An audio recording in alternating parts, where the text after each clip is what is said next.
दुनिया से भाग रहा है या दुनिया के लिए भाग रहा है? सांस तो दोनों में फूल जाता है। दुनिया से भागो या दुनिया के लिए भागो। दुनिया की पहचान दुनिया में हो जाए तो इंसान सिर्फ अल्लाह का हो जाता है। इतना खुशनसीब नहीं हूं मैं तो अपने अल्लाह को नाराज कर बैठा हूं।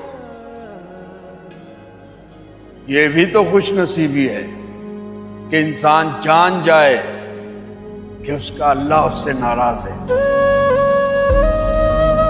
यहां तो हर आदमी अपनी अपनी दुनिया में मगन है। किसे फिक्र है कि उसका रब उससे नाराज है?